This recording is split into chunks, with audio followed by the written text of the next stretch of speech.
Good morning, Parkway friends, and happy Monday. As you can see, I have a special guest with me.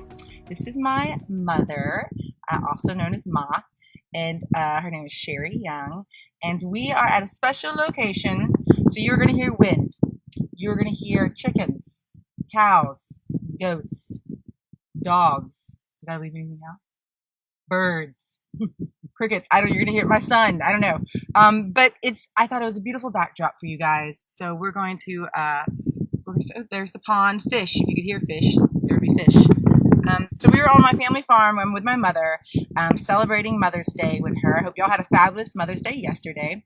If you don't know the history of Mother's Day, you probably hear this every year, but we can't help it as Methodists to talk about it a little bit because it was kind of birthed a little bit within the Methodist Church, one in West Virginia. And it was kind of like a collaboration between a couple of women who were in the movement, one being Julia Howe, who wrote the Battle Hymn of Republic, as well as Anna Jarvis, who attended that church in West Virginia, who wanted a day set aside especially to honor mothers. And it was meant to be this intimate day with mother. Oh, you're going to hear a crop playing too. Life on the farm. It's meant to be it was more like Mother's Friendship Day, where she wanted both parties on both sides of the war to kind of what they have in common is losing their children during this time of war. So it started with her, and the movement got pushed forward, and her daughter Anna Reeves actually started picking up the movement and pushed it forward to become something more of a nationally recognized holiday.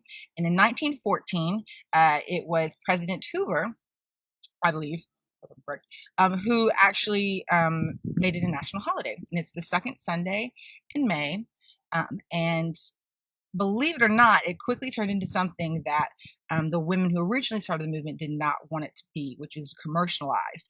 And Anna Reeves spent the rest of her life until she was 84 fighting for the movement to go back to being a more personalized, more intimate time with their mothers and maternal figures, instead of something that became flowers and cards and more about gifts. So it's grown into what it is today, which is hopefully a middle ground for some of us. But I thought it would be wise, since you've been hearing from me for several weeks now, I think this is week 7, to hear some wise words from my mother. So for anyone who has a maternal figure, or you single dads out there, or grandmothers or aunts, or any kind of caretaker, maybe you can seek some wisdom from this old gal. So Ma, tell me, what has the Bible taught you about being a mother? Well, first of all, you're not in it alone. You have God the Father leading you and helping you in every way, as well as you have all the stories of the Bible to help you to be a mother to your children and to teach them the ways of life as it should be. And above all, loving how God sent His Son, His only Son. I just can't imagine to be how loving He was to give up His Son for us. And we can teach that to our children. Yeah. So your husband is a pastor. So tell us, how long have you been a pastor's wife?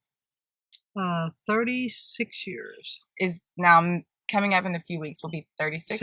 37. So in a few weeks, 37 years of marriage as a pastor's wife. What can you teach us about being a pastor's wife? What have you learned? Being patient, learning to keep your mouth shut. Eric, did you hear that? I think that's some good advice for the pastor themselves. I haven't quite mastered that skill from you yet, Mom. So I'll work on it. That's why you have all this space out here, huh? Right. Okay. So what has growing up on, because we're on a farm, what has growing up on a farm and coming back to, because you haven't always lived here, but you grew up around here and here. This has been in our family for generations. What is growing up on the farm and coming back to the farm? What has it taught you? Well, just seeing nature at itself and all the things that goes with it. The sense of responsibility that we have for humans to take care of our animals, and that God's given us to help take care of our animals. And it's a lot of responsibility, feed and water and making sure that they're well, that best possible way.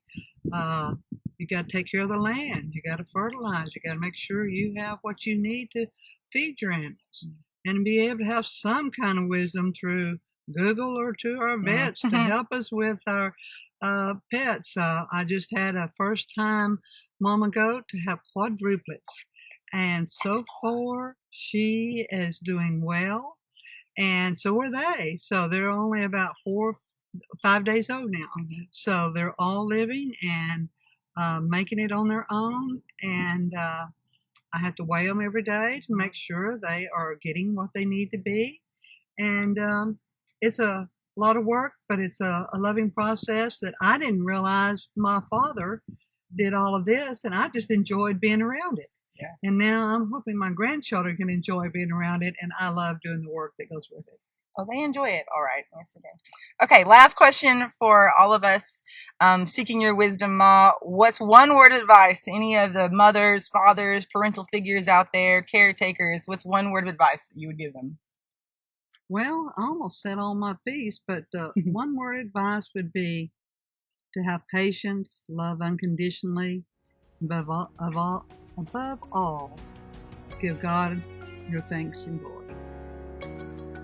I don't think I fell, hopefully, too far from the apple of that tree, Mother. Pretty good. Thank you, Ma. We thank you so much for being with us this Monday. Happy Mother's Day to everybody. Love you.